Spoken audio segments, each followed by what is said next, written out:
ഒന്നാമത് നമുക്ക് പ്രതീക്ഷയുണ്ടായിരുന്നില്ലല്ലോ ഇങ്ങനൊരു വിയോഗം പെട്ടെന്നുണ്ടാവും എന്നുള്ള ഒരു വിചാരം ഞങ്ങൾക്ക് ആർക്കും ഉണ്ടായിരുന്നില്ല.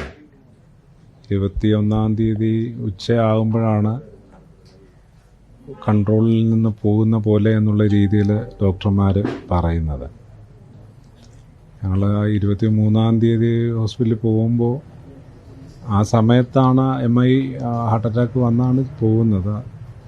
അത് കഴിഞ്ഞ് ആശുപത്രിയിൽ ചെല്ലുമ്പോഴും തിരിച്ച് വീട്ടിലേക്ക് തന്നെ വരാൻ പറ്റുമെന്നുള്ളൊരു പ്രതീക്ഷയിൽ തന്നെയാണ് ഞങ്ങൾ നിന്നിരുന്നത്.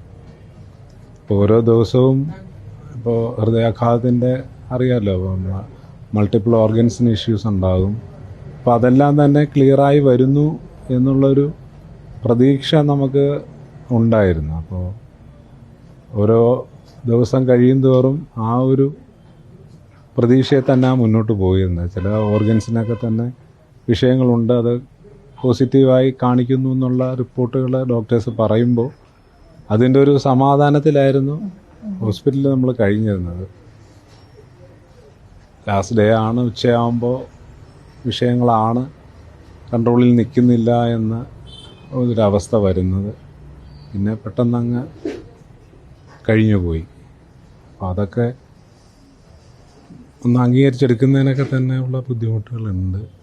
അപ്പോൾ അതുകൊണ്ട് തന്നെ ആര് ചോദിക്കുമ്പോഴും നമ്മൾ ബെറ്ററായി വരുന്നു എന്നുള്ള പ്രതീക്ഷയാണ് പങ്കുവച്ചിരുന്നത്. അപ്പോൾ ആ ഒരു മെസ്സേജാണ് എല്ലാവർക്കും ഉണ്ടായിരുന്നത്. അപ്പോൾ ഹോസ്പിറ്റലിലെ പാർട്ടി നേതാക്കന്മാരും അച്ഛനെ സ്നേഹിക്കുന്ന ആളുകളെല്ലാം തന്നെ ഇത് അന്വേഷിക്കുമ്പോഴൊക്കെ തന്നെ നമ്മൾ ആ ഒരു മെസ്സേജാണ് കൊടുത്തുകൊണ്ട് വരുന്നത്.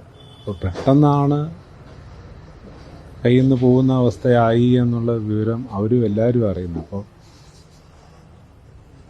പെട്ടെന്ന് ഉണ്ടാകുന്ന ആ ഒരു എനിക്കറിയില്ല അതൊക്കെ എങ്ങനെ പറയുക എന്നുള്ളത്. അപ്പോൾ സ്നേഹിക്കുന്നവർക്കൊക്കെ തന്നെ പെട്ടെന്ന് അച്ഛനെ കാണാനും ഒരു അന്ത്യോപചാരം അർപ്പിക്കാനും ഒക്കെ കഴിഞ്ഞു എന്നുള്ള കാര്യം അറിയില്ല. നമ്മൾ തിരുവനന്തപുരത്ത് നിന്ന് ആലപ്പുഴ വലിയ ചുടുകാട് വരുന്നവരെ ഉള്ള ആളുകളുടെ ഒരു വികാരമൊക്കെ